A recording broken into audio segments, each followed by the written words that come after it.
গিন্নি, ও গিন্নি, কোথায় গেলে গো?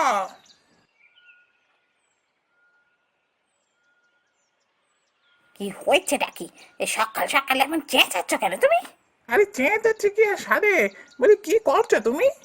কি আর করবো বলো, ঘরে তো কাজকর্ম কিছু নেই, তাই সারাদিন বসেই আছি। আরে না না, আমি সেটা বলিনি। আমি বলছি খাবার দাবার কি হলো? আমায় তো বেরোতে হবে, খাবার দাও আমাকে। হ্যাঁ, দিচ্ছি। হয়ে এসেছে। তুমি হাত মুখ ধুয়ে এসো, আমি খাবার বাড়ছি। হ্যাঁ গো, ঝন্টু কোথায় গেল? ওকে তো দেখতে পাচ্ছি না আমি। ঘরে তো নেই, নিশ্চয়ই বুড়ির কাছেই গেছে। কার কথা বলছো? সরলা কাকিমার কথা বলছো?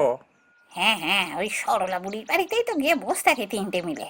তাতে কি, ওরা তিনজনে মিলে গিয়ে যদি ওখানে একটু বসে গল্পই করে তো কি হয়েছে? তুমি এত রেগে যাচ্ছ কেন? না, রাখবে না।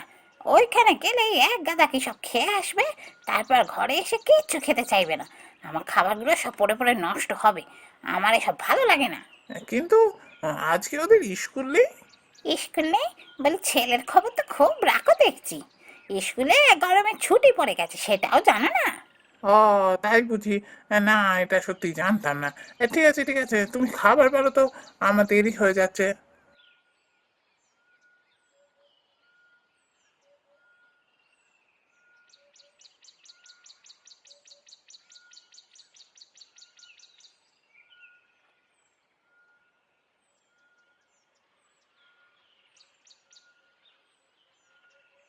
এই তো আমার দাদা ভাই দিদি ভাইরা তো এসে গেছে দেখছি।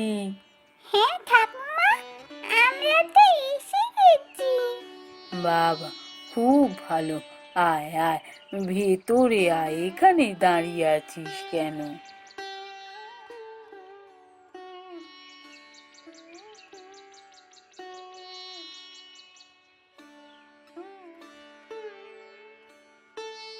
ওই তো ঠাম্মা এসে গেছে। হ্যাঁ দিদি ভাই, এসে গেছি আমি। ঠাম্মা, আমাদের আজ একটা গল্প শোনাও না। গল্প শুনবি? আচ্ছা আচ্ছা, হ্যাঁ আমি গল্প শোনাবো। তার আগে বল দেখি, তোরা এত সকাল সকাল চলে এসেছিস, কিছু খেয়ে এসেছিস? না ঠাম্মা, আমি কিছু খেয়ে আসিনি। খেয়ে আসতে গেলে অনেক দেরি হয়ে যেত, তাই চলে এসেছি। সে কি, তোরা তিনটেতে না খেয়েই চলে এসেছিস? হ্যাঁ গো ঠাম্মা, খেয়ে আসতে গেলে অনেক দেরি হয়ে যেত। মা তো আগে রান্না করে বাবাকে খাওয়াবে, বাবাকে তো বেরোতে হবে, তাই মা আগে বাবাকে খাবার দেয়। তা আমাদের দিতে তো দেরি হতো, তাই চলে এসেছি। এই তোমার কাছেই খাবো। বাবা দিদি ভাই, খুব ভালো করেছিস। তোরা বস, আমি তোদের জন্য খাবার নিয়ে আসি। হালুয়া করেছি, খাবি তো? কি মজা কি মজা, ঠাম্মা আমাদের হালুয়া খাওয়াবে।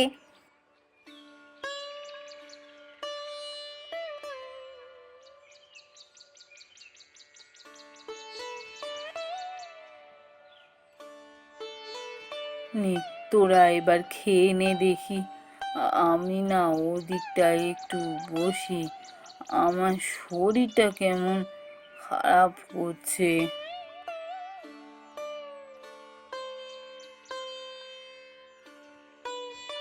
কি ঠাম্মার কি হলো? ঠাম্মার কি হলো? ঠাম্মার তো মনে হচ্ছে অজ্ঞান হয়ে গেছে। চ চ চ ঝন্টু, দেখি ঠাম্মার কি হলো।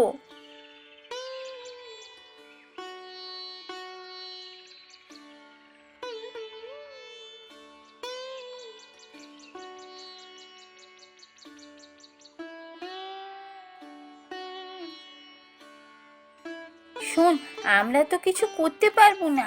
ঠাম্মা মনে হচ্ছে অজ্ঞান হয়ে গেছে। আমরা তিনজন বরং বাড়ি যাই, বাড়ি গিয়ে মায়েদের ডেকে আনি। আমরা না হলে একা একা কি করব? হ্যাঁ হ্যাঁ, ঠিক বলেছিস। এক কাজ কর, তোরা বরং বাড়ি চলে যা। আমি একবার বৈদ্য মশাইয়ের কাছে যাচ্ছি। আমি বাড়ি গেলে মা আমাকে আর আসতে দেবে না। না ঝন্টু, তুইও বাড়ি যা। পরে জানতে পারলে কাকিমা কিন্তু খুব বকা দেবে। তুই গিয়ে কাকিমাকে সব কথা বল, দেখ কাকিমা ঠিক আসতে দেবে তোকে। আচ্ছা ঠিক আছে, তুই যখন বলছিস আমি বাড়ি যাচ্ছি, তোরাও বাড়ি যা। শিগগিরই সবাইকে নিয়ে চলে আয়। ঠাম্মা কিন্তু অজ্ঞান হয়ে পড়ে আছে, এটা মনে রাখিস। এক কাজ করি, আমি না যাব না, ঠাম্মা তো অজ্ঞান হয়ে আছে, এখানে একজনের থাকার দরকার। আমি ঠাম্মার কাছে আছি। ঝন্টু আর রিনি, তোরা বাড়ি যা, গিয়ে কাকিমাদের বল বলে ওদের নিয়ে আয়। হ্যাঁ হ্যাঁ, তুমি ঠিক বলেছ, আমি যাচ্ছি। আমি কাকিমাকেও বলে যাব, আমার মাকেও গিয়ে বলবো। আমি যাই, হ্যাঁ।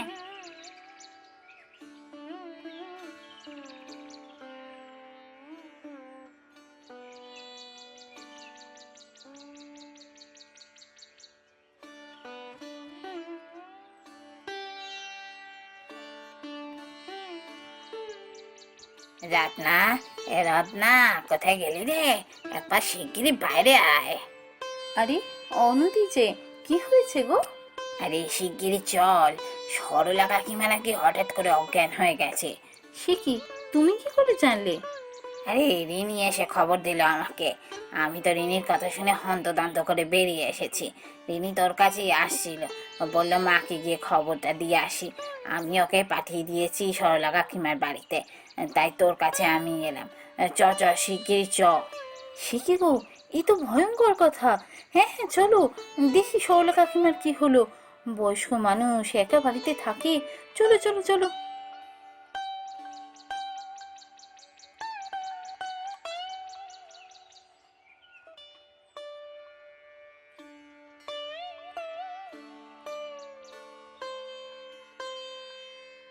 এই যে, মহারানার এতক্ষণে বাড়ি আসার সময় হলো।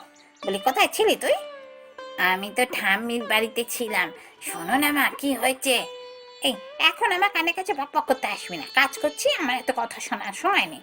তুই তাড়াতাড়ি হাত মুখ ধুয়ে নে, আমি খাবার দিচ্ছি। মা, পরে খাবো। শোনো না, কি হয়েছে? ঠাম্মি হঠাৎ করে অজ্ঞান হয়ে গেছে। চলো না ঠাম্মির কাছে যাই। কি হয়েছে? অজ্ঞান হয়ে গেছে? অজ্ঞান হয়ে গেছে তো আমি কি করব? আমি ঘরের একটা কাজ পেলে এখন দৌড়াবো ওখানে? না না, আমার সময় নেই। আর তুইও যাবি না বলে দিলাম। খবরদার আর বাড়ির ছেড়ে বেরোবি না। যা, যা ঘরের ভেতরে যা।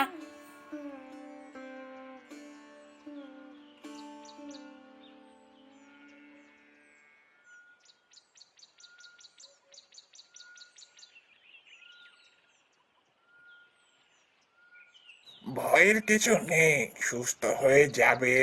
তবে বয়স হয়েছে তো, সব সময় কাছে একজনকে থাকতে হবে।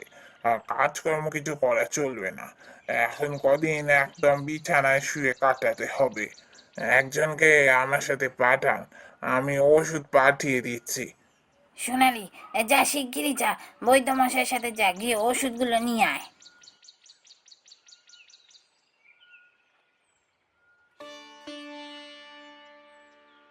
অনুদি, সরলা কাকিমার জন্য খাবার আনতে হবে। আমি বরং বাড়ি যাই, সরলা কাকিমার জন্য খাবার নিয়ে আসি। তুমি এখানেই থাকো। হ্যাঁ হ্যাঁ ঠিক আছে, যা যা, তুই বাড়ি যা। তবে আমি কি ভাবছি জানিস তো, রাতেও তো এবার থেকে কাকিমার সাথে কাউকে একজনকে থাকতে হবে। হ্যাঁ তা তো ঠিক, কিন্তু অনুদি, রিনি তো খুব ছোট, ওকে ছেড়ে রাতের বেলা আমি এখানে এসে কী করে থাকি বলো তো? রাতের বেলাটা তুমি থাকতে পারবে? হ্যাঁ, আমাদের মধ্যেই তো কাউকে থাকতে হবে। ঠিক আছে, তুই যখন পারবি না, আমি দেখছি কি করা যায়।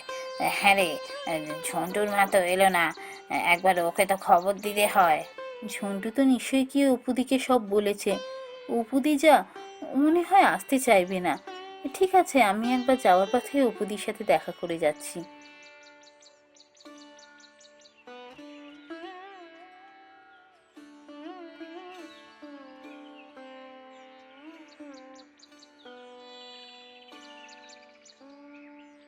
হ্যাঁ হ্যাঁ, ঝন্টুর মুখে আমি সবই শুনেছি। তা বুড়ি অসুস্থ হয়েছে, তো আমি কি করব? আমার পক্ষে যাওয়া সম্ভব নয় বাবা। বাড়ির এত কাজ সেরে কে যাবে ওখানে? দেখো অপুদি, কাজ যা করার সেটা আমরা দুজনই করে নেব, কিন্তু মানুষটা তো অসুস্থ। আমাদের সবাইকে উনি খুব ভালোবাসেন, বিশেষ করে আমাদের ছেলে মেয়েদের তো উনি খুবই ভালোবাসেন। তাই একবার পারলে গিয়ে দেখা করে এসো।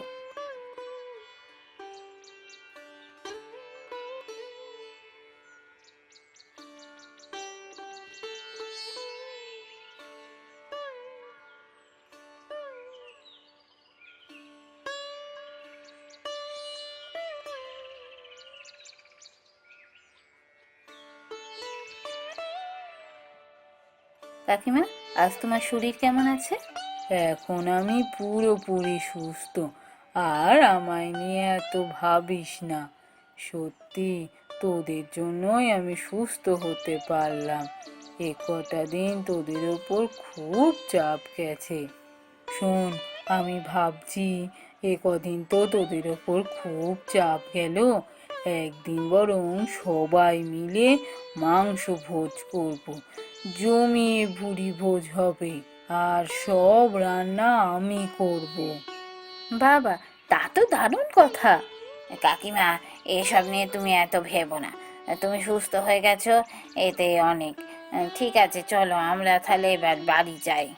হ্যাঁ হ্যাঁ, তোরা আয়। হ্যাঁ রে, ঝন্টু আজকে এলো না তো এখনো। কি হয়েছে কিছু জানিস? না, আমরা তো আর ঝন্টুর বাড়ি যাইনি। আমরা সোজা এখানে চলে এসেছি। তাই ঝন্টু সম্পর্কে কিছুই জানি না। ঝন্টু তো কালও এসেছিল। ও নিশ্চয়ই চলে আসবে। ওই তো ঝন্টু এসে গেছে। আয় আয়, তোর কথাই ভাবছিলাম। ধামি, ধামি, মা কেমন করছে? মায়ের শরীর খুব খারাপ। শিগগিরই তোমরা একবার বাড়িতে চলো। শিগগিরই ঝন্টু, অপুর কি হয়েছে? জানি না কাকিমা, কি হয়েছে বুঝতে পারছি না তো। কেমন যেন করছে। তোমরা একবার শিগগিরই চলো না। হ্যাঁ হ্যাঁ, চলো আমরা সবাই যাই। ঝন্টু, শিগগিরই গিয়ে বাবাকে খবর দে। বাবা এখানে নেই তো। বাবা শহরে গেছে, আসতে দেরি হবে। চলো, তোমরা তাড়াতাড়ি চলো।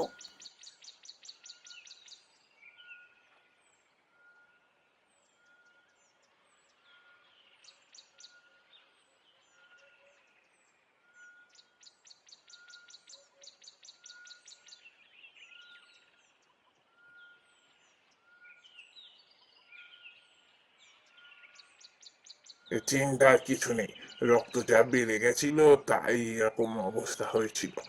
আমি ওষুধ দিয়ে দিচ্ছি, ভাবনার কিছু নেই, তাড়াতাড়ি সুস্থ হয়ে যাবে। তবে এখন কদিন বিশ্রাম নিতে হবে।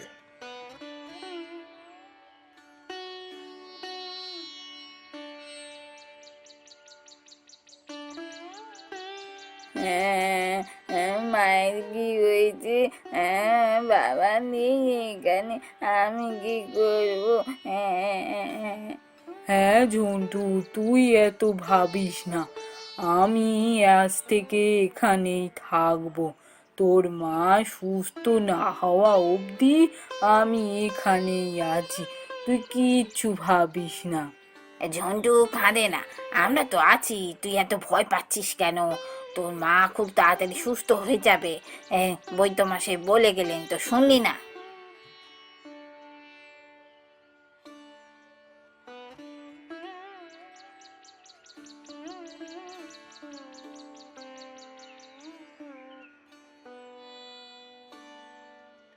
কিরে অপু, তোর শরীর আজ কেমন? কি খাবি বল? কাকিমা, তোমাকে আর কিছু করতে হবে না। আমার শরীর একদম সুস্থ। তুমি বসো, আমি রান্না করে নিয়ে আসছি। না না, তা কি হয়? সবই তোর শরীর ঠিক হয়েছে। তুই এখন বস, আমি রান্না করে আনছি। কি ব্যাপার কাকিমা, কি রান্না করছো আজ? এই তো, তোরা দুজনও এসে গেছিস। বস, আমি সবার জন্যই রান্না করে আনছি। কাকিমা, তুমি আমার জন্য অনেক করেছো। তোমার জন্য আমি সুস্থ হয়ে উঠতে পেরেছি। অথচ তুমি যখন অসুস্থ ছিলে, আমি তোমাকে একটাবারের জন্য দেখতেও যাইনি। আমায় তুমি ক্ষমা করে দিও। আরে দূর পাগল মেয়ে, এইসব নিয়ে আবার ভাবে নাকি কেউ? আমরা সবাই গ্রামে একসাথে থাকি, একে অপরের বিপদে পাশে থাকবো, এটাই তো উচিত। তুই আবার এসব নিয়ে ভাবছিস কেন? জানি গো কাকিমা, কিন্তু আমি তো তোমার বিপদে তোমার পাশে গিয়ে দাঁড়াইনি। আমার বিপদে তোমরা সবাই পাশে এসে দাঁড়িয়েছো। আচ্ছা আচ্ছা, ঠিক আছে, ভুল মানুষ মারতেই হয়। তুই যে তোর ভুল বুঝেছিস সেটাই অনেক। এখন তুই সুস্থ হয়ে গেছিস, এখন এসব নিয়ে আর কথা বলতে হবে না। আচ্ছা আচ্ছা, এইসব কথা এখন থাক। আচ্ছা কাকিমা, তুমি যে মাংস ভোজের কথা বলেছিলে, তার কি হবে? হ্যাঁ রে হ্যাঁ, তা তো হবেই, অবশ্যই হবে। অপু সুস্থ হয়ে গেছে, এবার সবাই মিলে জমিয়ে ভুড়ি ভোজ হবে।